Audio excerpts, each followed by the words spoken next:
Bismillahirrahmanirrahim. Assalamualaikum warahmatullahi wabarakatuh. Waalaikumsalam warahmatullahi wabarakatuh. Selamat siang Bapak Ibu hebat di SD Negeri 1. Pada kesempatan siang hari ini, saya Rumah selaku SGB Angkatan 8 di Kabupaten Klaten ingin mendiseminasikan tentang budaya positif. Jadi di sini kita nanti akan membahas tentang budaya positif yang ada di sekolah. Adapun untuk materi pada kesempatan siang hari ini, yang pertama adalah disiplin positif dan juga nilai kebajikan universal. Yang kedua ada teori motivasi, hukuman, dan penghargaan, restitusi. Yang ketiga keyakinan kelas. Yang keempat kebutuhan dasar manusia dan dunia berkualitas. Yang kelima ada 5 posisi kontrol guru. Dan yang keenam adalah segitiga restitusi. Nah, untuk yang pertama, di sini kita akan membahas tentang makna kontrol.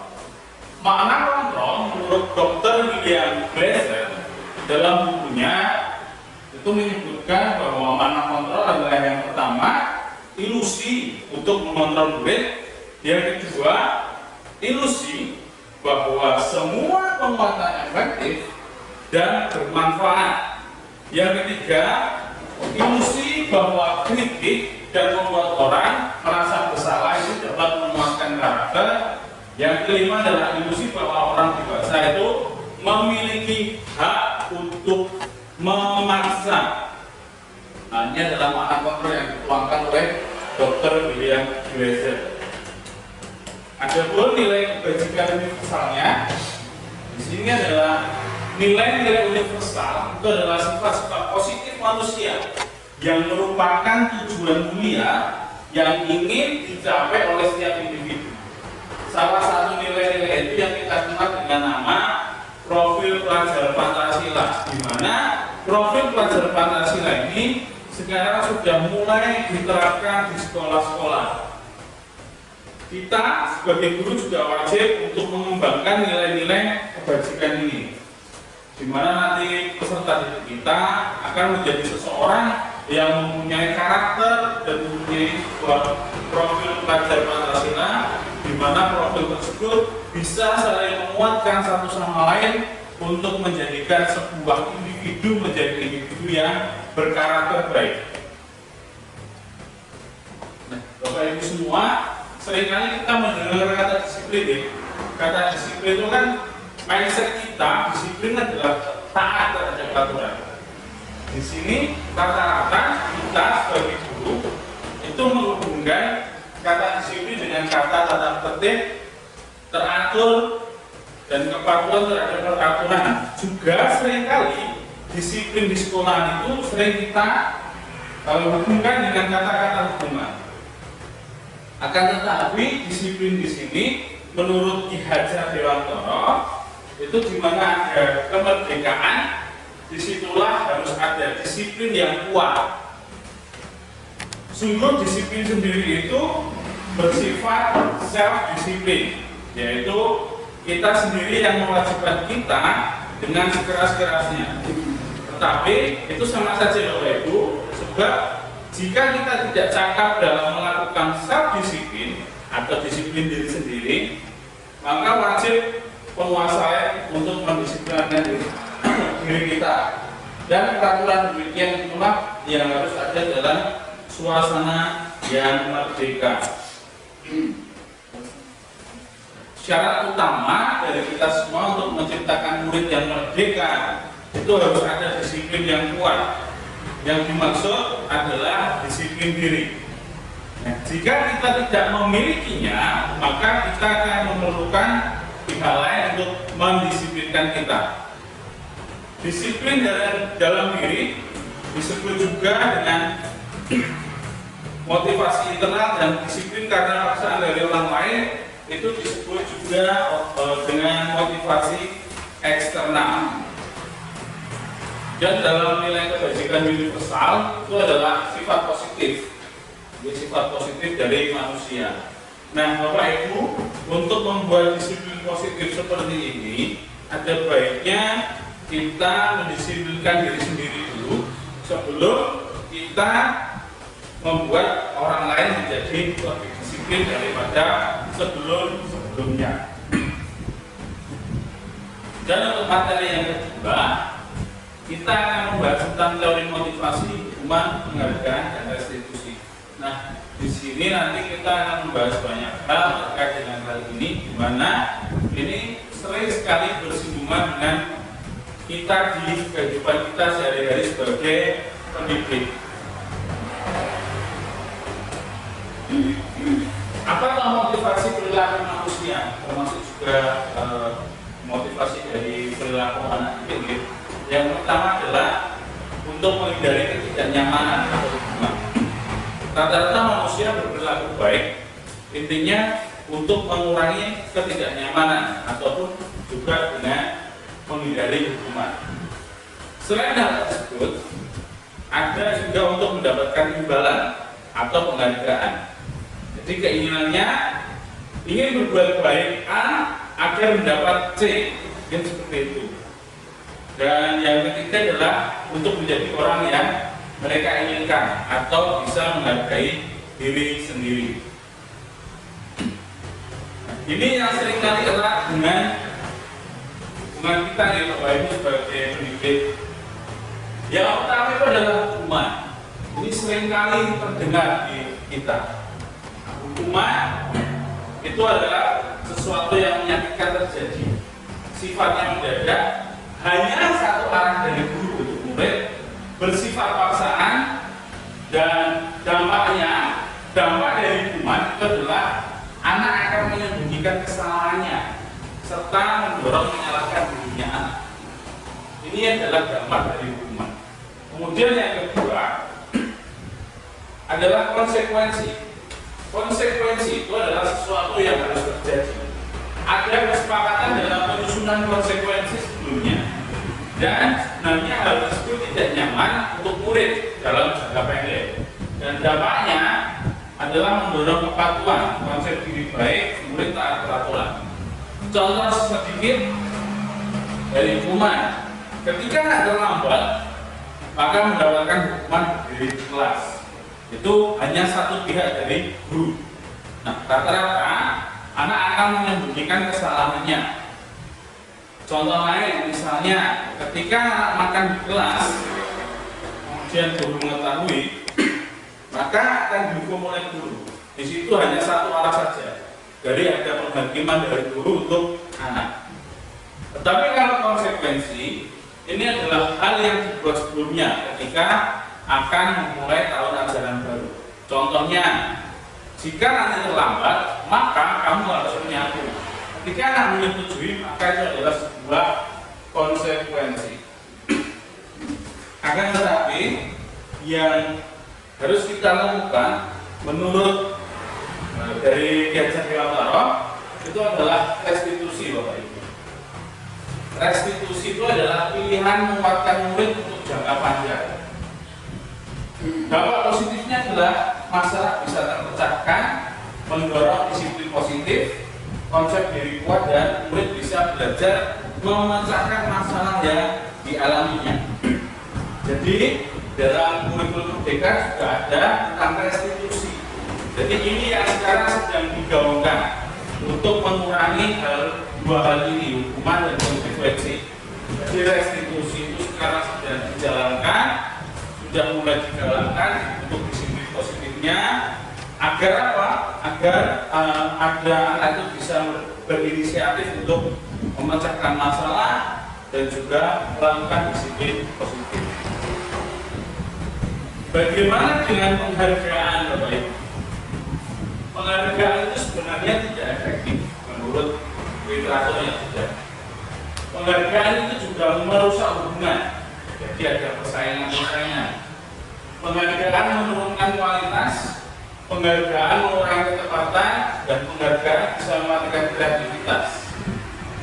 Jadi itu untuk kenapa dalam pendidikan bergerak untuk memberikan penghargaan itu tidak dibenarkan. Jadi di situ kita hanya memberikan apresiasi positif, apresiasi verbal, bisa berupa kata-kata, maupun dengan gestur tubuh menunjukkan jempol dan lain sebagainya.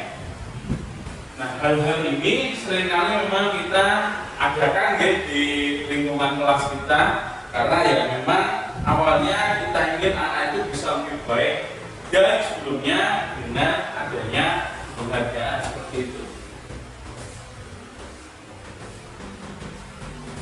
Tadi saya menyinggung sedikit tentang restitusi. Nah, sekarang kita lihat di restitusi. Restitusi itu adalah proses kolaboratif di mana proses ini mengajarkan murid untuk mencari solusi masalah dan membantu murid berpikir tentang orang seperti apa yang mereka inginkan dan bagaimana mereka bisa memperlakukan orang lain. Restitusi itu bukan untuk menebus kesalahan, tetapi restitusi itu untuk belajar dari kesalahan, memperbaiki hubungan. Jadi ada sebuah tawaran, bukan paksaan.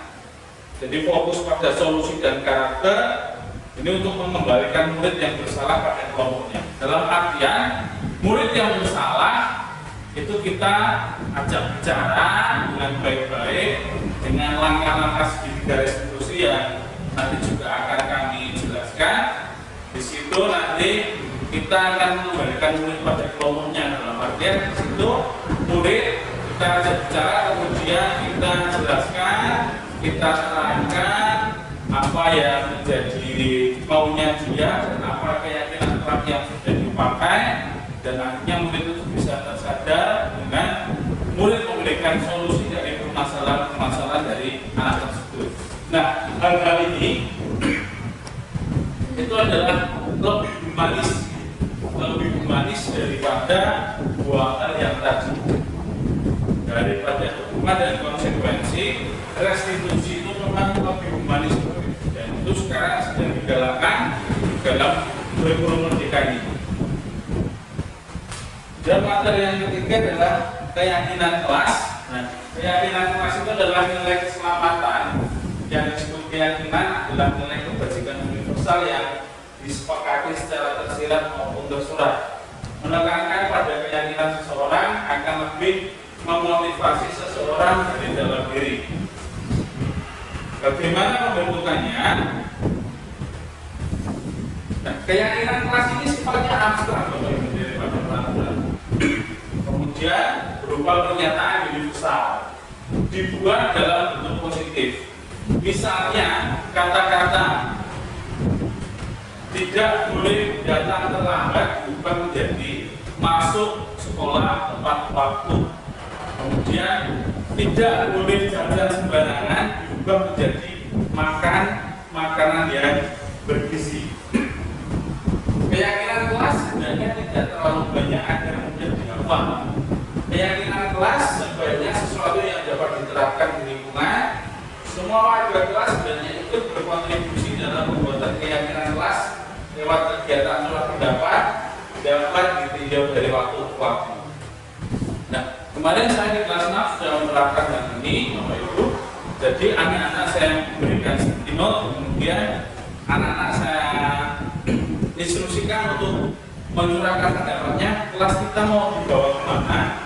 Ternyata dari 27 anak-anak didapatkan 7 keyakinan kelas, di mana anak-anak itu banyak yang menuliskan hal yang sama, seperti masuk sekolah tepat waktu, berkata yang baik dan sopan, kemudian menjaga kebersihan dan hal-hal yang lainnya. Mari sudah saya tanyakan juga di dalam kelas. Jadi tidak boleh mencoret-coret dinding itu diganti menjaga kebersihan kelas. Di hal-hal itu anak-anak sudah menuliskan sendiri, kemudian kita dokumentasikan untuk jika anak-anak nanti melakukan sebuah kesalahan, maka nanti kita akan menggunakan segitiga restitusi, kita validasi dengan keyakinan yang sudah mereka buat, dan mereka nanti akan berjanji mengapa hal tersebut bisa terjadi dan bagaimana untuk menanggulanginya. Kita lanjut untuk materi yang keempat, kebutuhan dasar manusia dan dunia berkualitas. Nah, kebutuhan dasar manusia ini Bapak Ibu, yang pertama adalah kebutuhan bertahan hidup, ini pasti gitu. Yang kedua adalah kasih sayang dan rasa diterima. Yang ketiga itu adalah penguasaan, kemampuan akan kemampuan. Yang keempat adalah kebebasan, kebutuhan akan pilihan. Dan yang kelima itu adalah kesenangan, yaitu kebutuhan untuk merasa senang Bapak Ibu. Nah di sini rata-rata anak itu yang agak spesial itu rata-rata kebutuhan dasar di nomor 2 ini ya sedikit kurang, termasuk beberapa anak spesial yang memang di rumah untuk kurang latihan dan rasa diterima. Biasanya di sekolah itu anak-anak tersebut membuat suatu kegiatan di mana dia menunjukkan eksistensinya, dia diterima. Yang selanjutnya di dunia berkualitas. Dunia berkualitas adalah tempat khusus gitu, di dalam pikiran kita, tempat kita menyimpan gambaran atau representasi dari semua yang kita inginkan. Bisa berisi orang-orang, hal-hal yang terbaik dalam hidup kita, serta membuat kita merasa bahagia dan terpenuhi kebutuhan dasarnya. Ini kita sudah masuk materi yang kelima, di 5 posisi kontrol guru. Nah, Bapak Ibu, di 5 posisi kontrol guru, yang pertama itu adalah guru sebagai penghukum, yang kedua adalah guru membuat merasa bersalah, yang ketiga guru sebagai teman, yang keempat guru sebagai pemantau, dan yang kelima adalah guru sebagai manajer. Nah, kalau sebagai penghukum, guru sebagai penghukum itu sudah pasti. Ketika anak datang terlambat, langsung Mas, kamu sudah terlambat. Hukumannya adalah bla bla bla. Seperti itu contohnya. Kalau yang kedua, membuat merasa bersalah. Jadi begini Bapak Ibu, untuk membuat merasa bersalah. Ketika anak datang jam 7:15, ditanyakan, Mas, sekolah kita masuk jam berapa? Anak jam 7 Pak, sekarang jam berapa? Jam 7:15. Berarti kamu sudah melanggar peraturan ya. Itu adalah contoh dari membuat merasa bersalah. Kalau contoh untuk guru sebagai teman itu begini Bapak. Ketika dalam pembelajaran berlangsung, ayo anak-anak bantu Bapak Ibu untuk anak-anak bisa lebih tenang lagi. Jadi ada kata-kata, ayo anak-anak bantu Bapak Ibu kalian lebih tenang lagi agar tidak mengganggu kelas. Itu adalah guru sebagai teman. Kalau guru sebagai pemantau, itu adalah guru yang melihat kejadian kemudian menanyakan ke anak, bagaimana jika kamu berada di posisi yang misalnya sedang dibully, bagaimana kamu di posisi yang sedang dibully. Kalau guru sebagai manajer ini menggunakan segitiga restitusi dalam menangani apa yang sudah dilakukan oleh anak, termasuk kualitas tindakan kesalahan dan lain sebagainya. Ini biasanya dilakukan oleh guru sebagai manajer. Lebih jelasnya, mari kita lihat video dari Kemdikbud.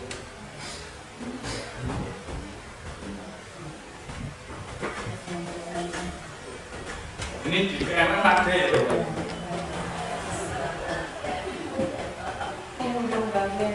Iya. Bro.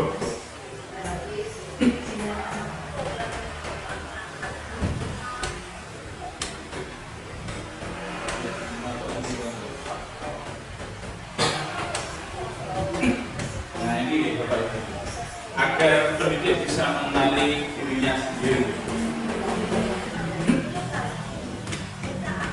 Ini dikembangkan oleh yang dosen dan juga ada contoh penerapannya.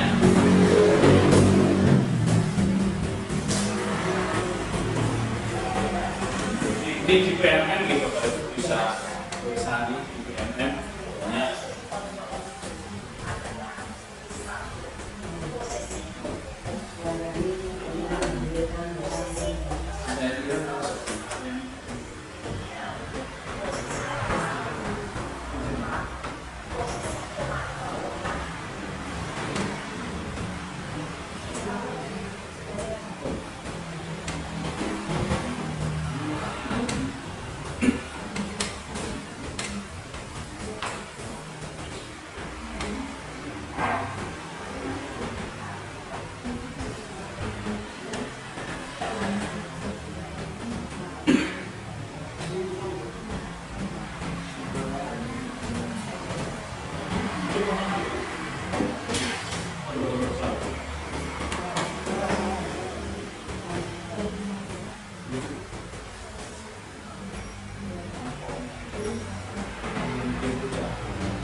Salam bahagia Ibu dan Bapak Guru yang baik.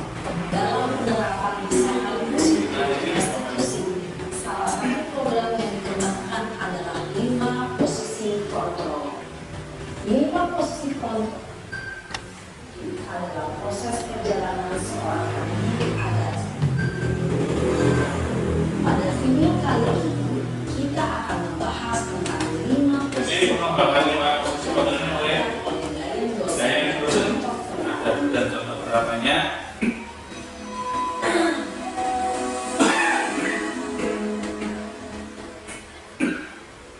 Posisi kontrol itu adalah 1. Posisi penghukum, 2. Posisi membuat merasa bersalah, 3. Posisi teman, 4. Posisi pemantau atau monitor, dan 5. Posisi manajer. Untuk lebih memahami 5 posisi tersebut, mari kita saksikan kasus Naren yang terlambat hadir 20 menit di sekolah dan melihat bagaimana 5 posisi kontrol dalam menghadapi masalah tersebut. Ini sebagai posisi hukum ketika Naren terlambat.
verbal maupun fisik.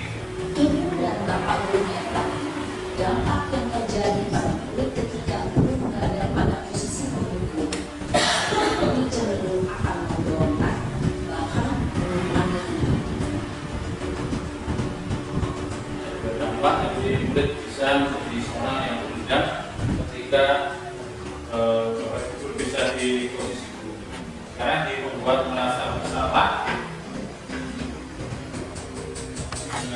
yang sama.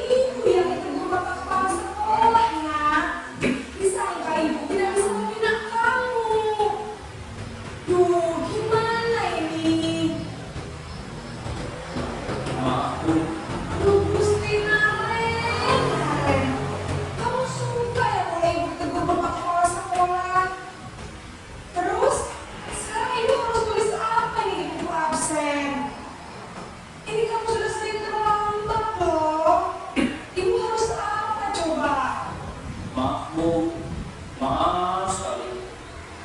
Ya sudah, lain kali jangan bikin ibu susah lagi ya nak ya. Ibu tidak akan apa-apa lagi kalau kamu begini terus. Bisa jantungan kalau ibu ditegur kepala sekolah. Sana cepat kelas.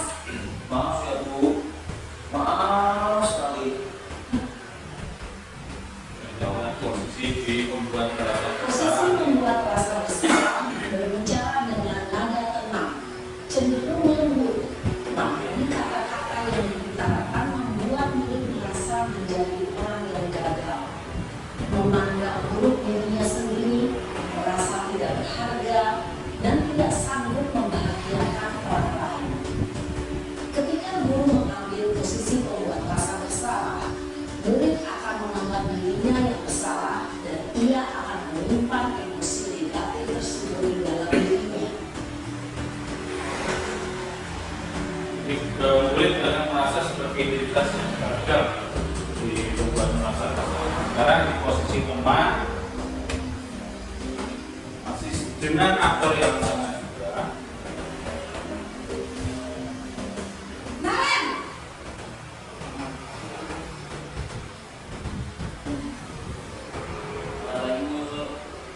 Wah, sudah jam berapa ini nak? Terlambat lagi ya saya. Iya Bu, habis Bu saya membangunkan saya Bu. Kamu malah menyalahkan ibu kamu. Kamu bukannya anak yang paling kencang. Kok terlambat sih? Iya Bu, saya memang terlambat bangun tadi. Jadi biar bisa kencang tetap gak kerja Bu. Ya sudah salah. Nanti lain kali larinya lebih kencang lagi ya. Biar gak terlambat lagi. Bikin senang ibu demi ibu. Bisa kan? Bisa Bu. Ya sudah sekarang masuk kelas. Ibu beresin urusan absen kamu. Kamu ini ada-ada saja. Posisi teman lihat kata-kata yang digunakan Guru berbicara dengan lebih lama daripada dua yang lain. cenderung bersegan untuk Biasanya ada buktikannya sedang Guru dua. akan merasa senang, aman, dan akan dengan guru. Jadi itu akan merasa akrab. Adalah identitas sukses atau berhasil. Namun, tidak ingat karena ini masih dorongan eksternal, maka ada faktor ketergantungan dari murid kepada orang tertentu. Di sini, guru aksennya, sehingga lain waktu murid bisa berperilaku baik, namun hanya kepada orang-orang tertentu saja.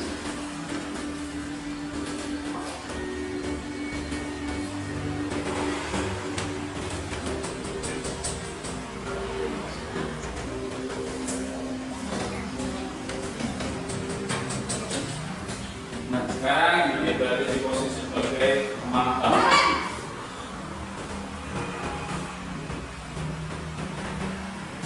Selamat pagi Bu. Nah, Rek, apa peraturan sekolah kita tentang jam berapa kita harus masuk sekolahnya? Kita harus di sekolah jam 7 Bu. Iya betul, sekarang sudah jam 7.20. Kalian sudah tahu konsekuensinya jika terlambat hadir. Paham Bu, saya harus tinggal kelas pas jam istirahat selama 20 menit. Iya benar, konsekuensinya demikian. Jadi nanti jam 9.30 pas istirahat, kamu harus tinggal di kelas, kerja tugas tambahan untuk ketertinggalan kamu, ya? Ibu, Di posisi ini ada konsekuensi, ada penggunaan atau data mengontrol murid. Guru mengarahkan murid berdasarkan peraturan dan konsekuensi. Seorang pemantau menunjukkan bahasa tubuh dan ekspresi wajah yang datar dan cenderung formal. Nah, yang terakhir di sini adalah guru sebagai posisi manajer gitu Pak Ibu. Di guru sebagai posisi manajer ini bisa perhatikan lagi tentang bagaimana guru memperlakukan latihan lambat.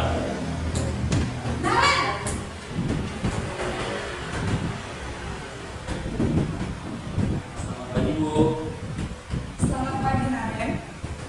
Maaf Bu, saya terlambat. Iya, sekolah masuknya jam 7, sekarang sudah jam 7.20. Jadi sekarang bagaimana ini, Naren? Maaf Bu, saya lupa alarm saya semalam. Baiklah, menurut kamu, keyakinan sekolah yang mana yang perlu kamu tingkatkan? Menghargai diri sendiri dan orang lain mungkin ya Bu. Jadi, apakah Naren meyakini prinsip saling menghormati tersebut? Iya Bu, saya meyakininya. Apakah Naren bersedia memperbaiki masalah keterlambatan ini? Bersedia Bu. Bagaimana kamu akan memperbaiki masalah keterlambatan ini? Saya akan coba untuk tidak lupa menyetel alarm saya Bu. Baik, kalau Naren kamu alarm di rumah, ada orang yang kira-kira bisa bantu mengingatkan tidak? Ada Bu, kakak saya, Kak Emma. Ada lagi selain KM? Selain Kak Emma, ada ibu saya. Baik, jadi yang mengingatkan Naren adalah KM dan ibu kamu, ya? Kira-kira apa yang bisa alarm kamu, Naren? Setelah pulang sekolah, akan segera saya lakukan.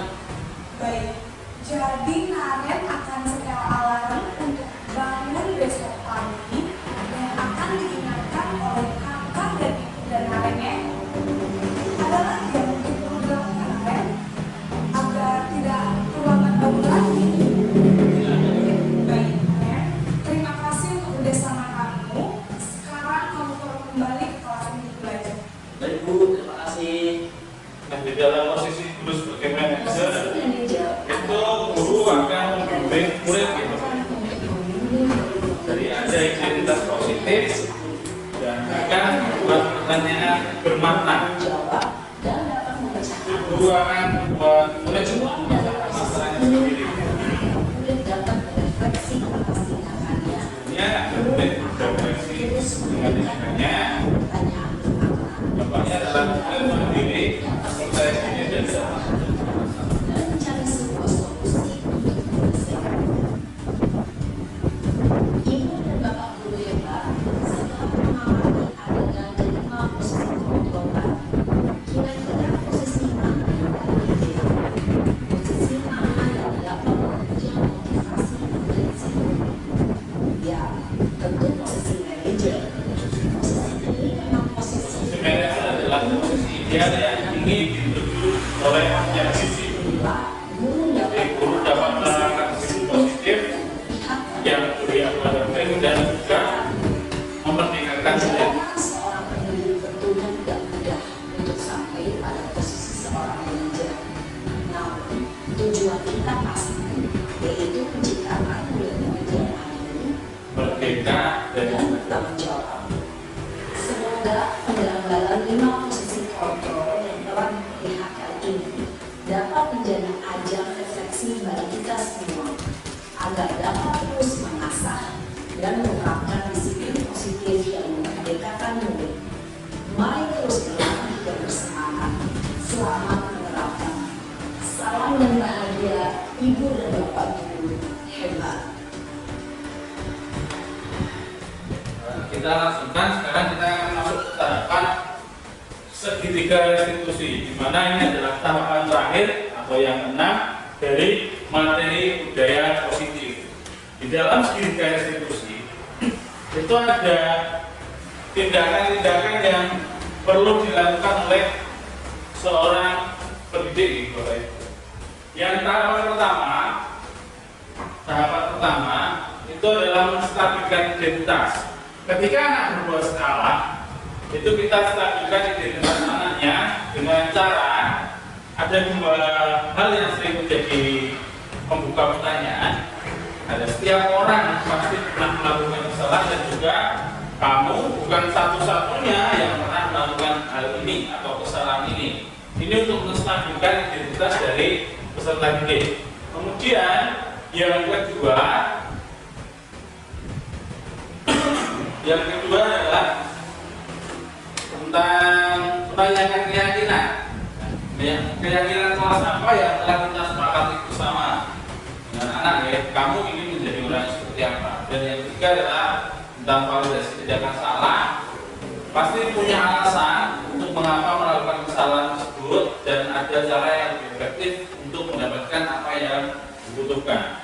Jadi langkah tiga restitusi yang pertama menstabilkan identitas, yang kedua validasi tindakan yang salah, dan yang ketiga adalah tentang menanyakan keyakinan.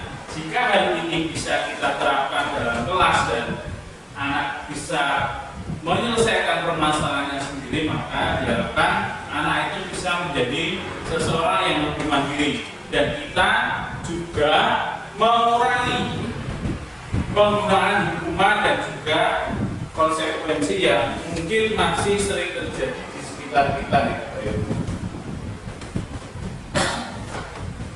Ini adalah penerapan segitiga restitusi yang kemarin sudah saya terapkan dalam kelas 6 maaf.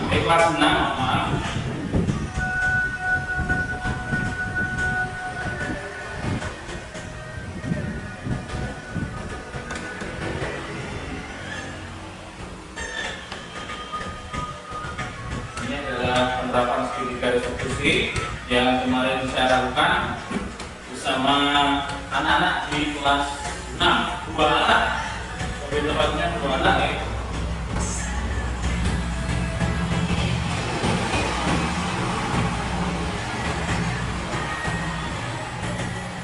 Jadi ini adalah tentang restitusi yang tadi sudah saya ungkapkan, bahwa restitusi membantu murid menjadi seseorang yang punya tujuan dan juga disiplin positif.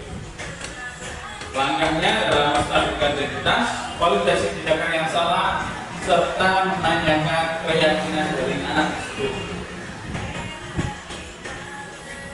Ini penerapan segitiga restitusi di kasus yang pertama adalah kasus di mana anak terlambat datang ke sekolah. Jadi kasusnya adalah Naila sering datang terlambat. Sebagai guru harus menyelesaikan masalah tersebut dengan baik menggunakan tahapan segitiga restitusi.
Jadi ini terjadi anaknya terlambat, tapi kemudian dipanggil saat istirahat. Dia anak melakukan haknya dulu, menjalankan haknya dulu, istirahat. Kemudian kami panggil ke dalam kelas dan kami menanyakan terkait dengan apa yang sudah dilakukan oleh Thailand.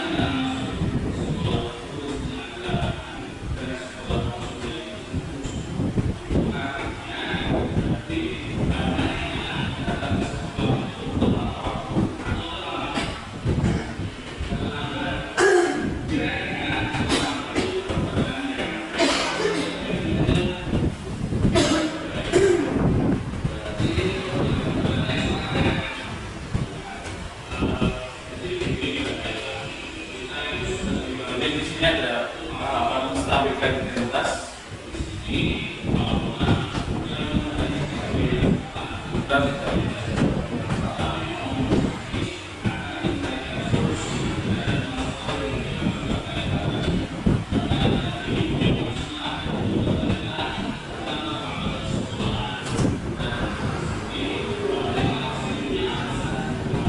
Dan ada validasi tindakan sama dari Thailand. Alasannya apa? Mengapa Thailand bisa terlambat?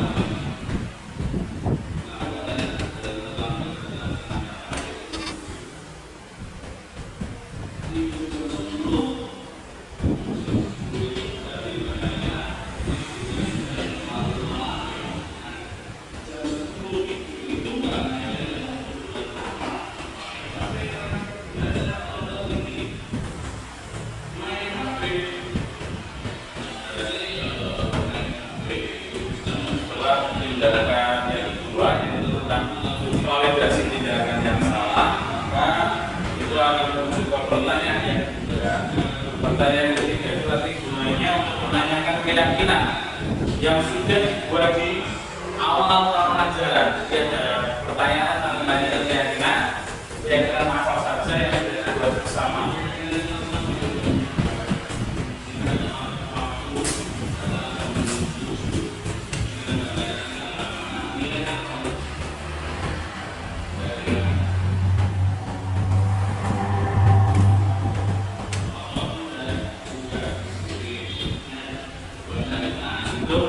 Menjawab tentang keyakinan yang sudah dibuatnya itu masuk tepat waktu itu ya akhirnya anak bisa berjanji bahwa dia tidak akan mengulangi perbuatannya kembali dan ada solusi dari permasalahan anak. Di sini solusinya adalah memasang alarm agar bangun lebih pagi dan juga tidur lebih awal. Mana tadi Naila itu tidur jam 10, sekarang tidur lebih awal dan juga memasang alarm agar dia bisa bangun pagi dan ke sekolah tepat waktu.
Ini adalah sedikit contoh tentang kasus yang pertama tadi, anak bertambah. Di kasus kedua, peserta didik mencontek di mana ini juga kita gunakan 3 langkah garis institusi. Yang pertama adalah menstabilkan identitas, yang kedua adalah tentang validasi tindakan yang salah, yang ketiga adalah menanyakan tentang keyakinannya.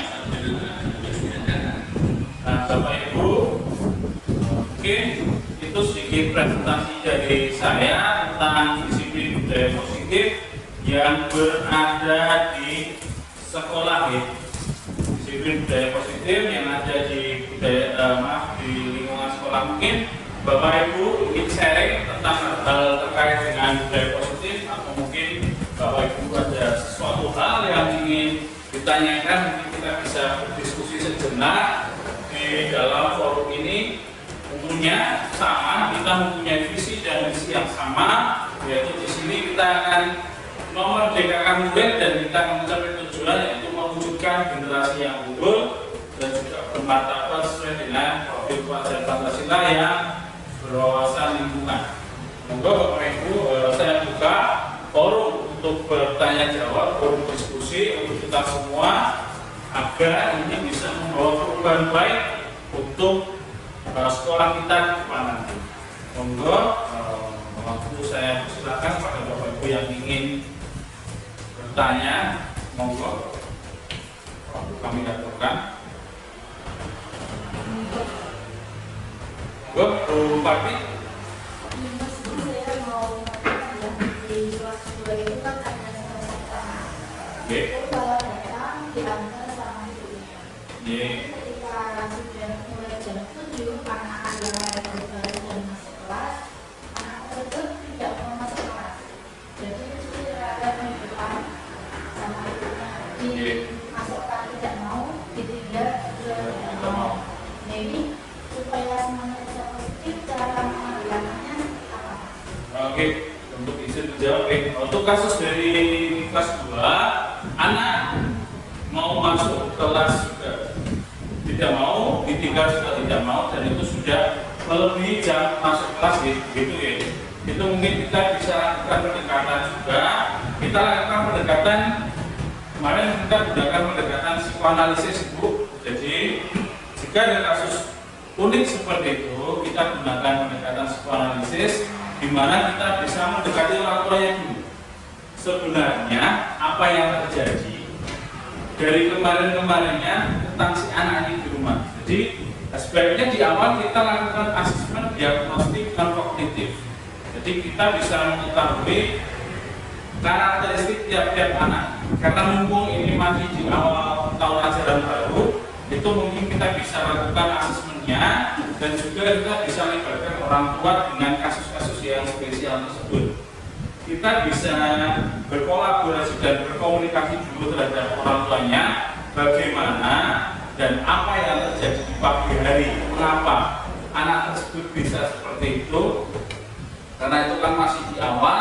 Jadi lebih baik kalau saya menyatakan kita gunakan psikoanalisis, yaitu kita dekati orang tuanya, kita ditanya baik-baik mengapa terjadi hal demikian, apa yang terjadi di rumah, karena anak seperti itu pasti ada sebabnya.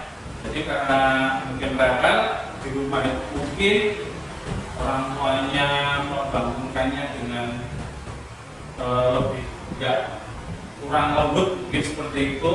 Jadi mungkin bisa rewel. Jadi mungkin cara saya adalah berkomunikasi dulu Bu, ngomong ini masih di awal tahun ajaran baru, dan nanti jenengan sudah bisa menerapkan di kurikulum merdeka kan ada asesmen diagnostik dan kognitif. Nah, itu nanti untuk mengetahui mood anak setiap hari, bagaimana anak itu dan gaya belajarnya anak. Mungkin itu Bu Parti sedikit hal yang mungkin bisa kami sharingkan, dan itu bisa ditindaklanjuti, karena jika hal tersebut tidak segera ditindaklanjuti, nanti yang lain pasti orang lain akan demikian, anak-anak yang lain pasti akan demikian. Mungkin itu sedikit masukan aja. Mungkin itu berarti dari saya, semoga bisa membantu. Monggo yang lain ada yang ingin Pak. Terima kasih atas waktunya. Tadi banyak sekali contoh-contoh dari positif tentang perlakuan anak ketika sekolah. Memang mungkin setiap kelas pasti ada.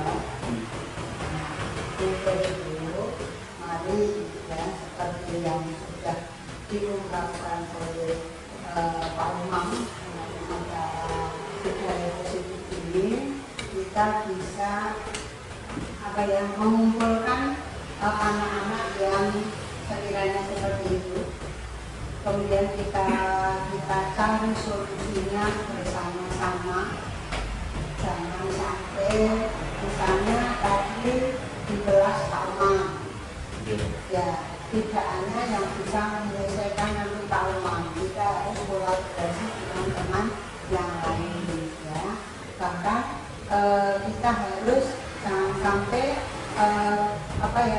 anak kelas 2 yang ini wali kelas 2 jangan sampai, ya. Tetap juga harus kolaborasi dengan di Bapak Ibu karena Bapak Ibu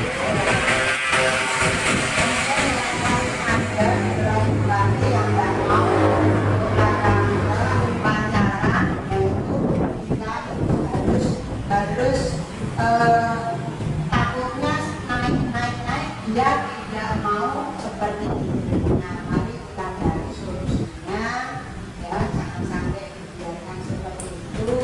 Kemarin saya lupa, ya, tolong tiap kelas nanti kalau ada pertemuan wali murid, kemudian penerimaan rapor. Nah, kemarin saya lupa, makanya kita saling seperti itu, ya.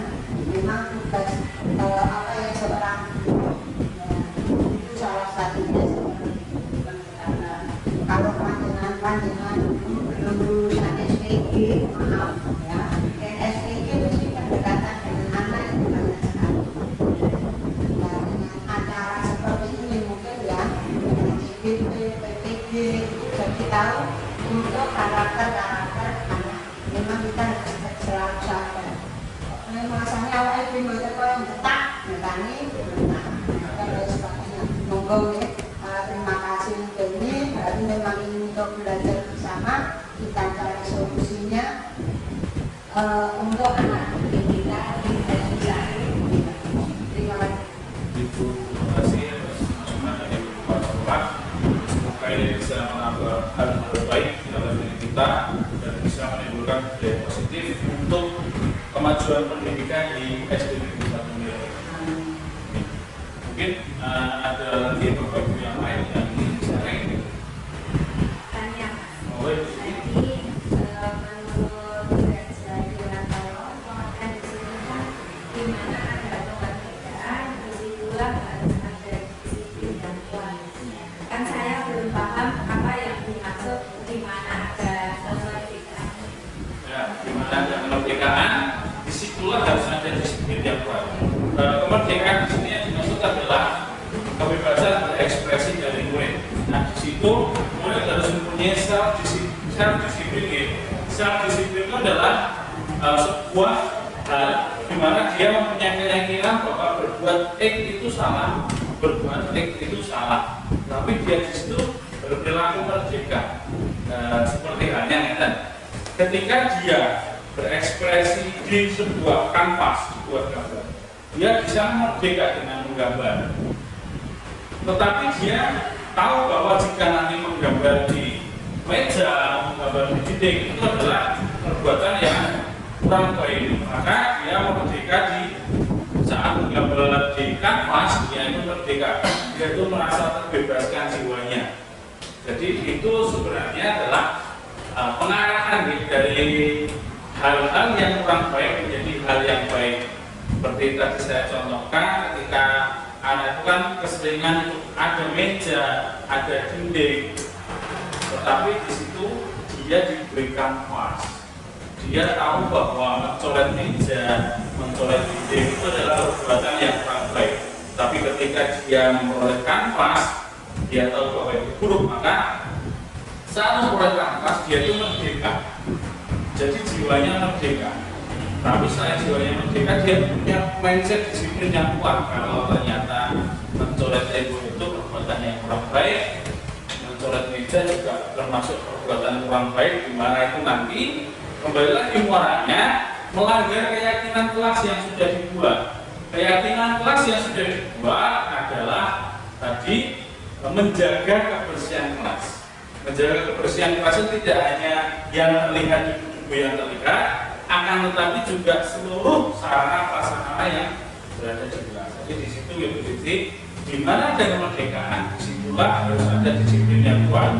Ketika siswa itu merdeka dalam menggambarkan kelas, maka dia harus ada disiplin yang kuat. Menggambarnya harus di situ, bukan di tempat-tempat yang lain.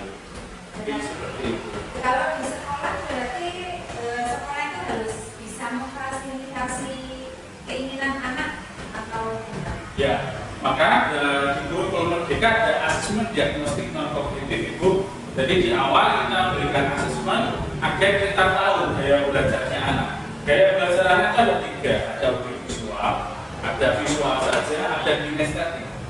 Kalau audiovisual kita bisa fasilitasi dengan penayangan PowerPoint. Kalau kinestetik itu anak yang suka jalan-jalan. Pasti ada di kelas itu ada anak yang suka jalan-jalan. Dan ada juga tipe belajar yang mandiri maupun kelompok. Nah itu sebenarnya di awal kita adakan asesmen diagnostik dan kita kumpulkan hasil asesmennya. Kita tahu anak ini sukanya ini, anak ini sukanya ini.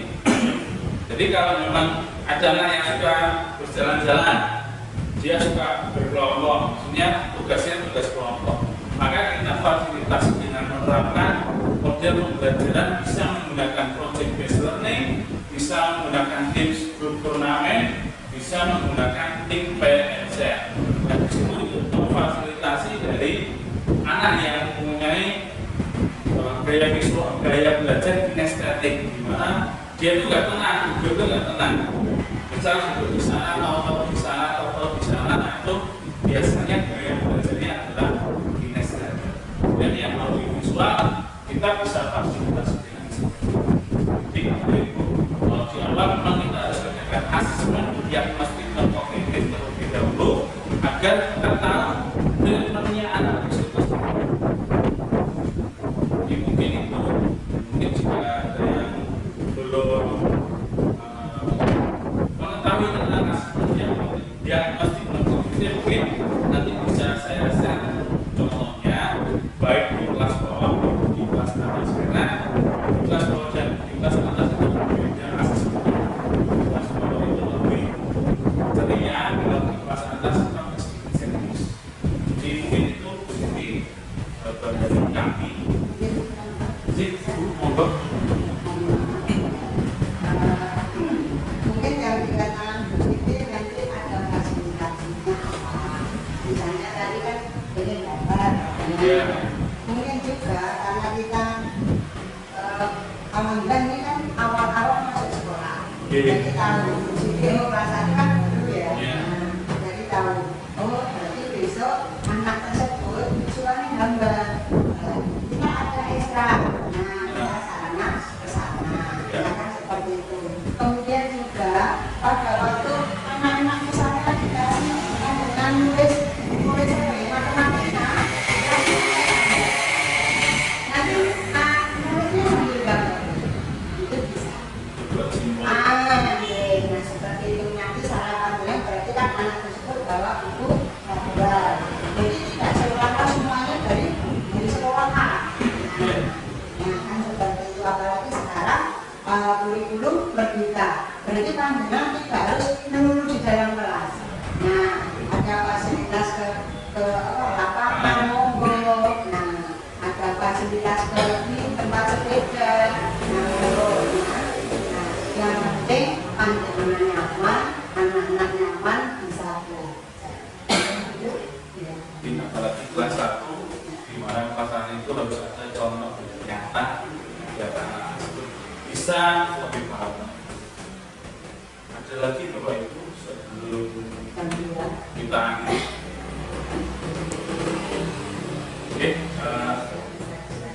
Oke, mungkin jika memang tidak ada yang ditanyakan, terima kasih Bapak Ibu atas kerawanan Bapak Ibu di diseminasi pada siang hari ini.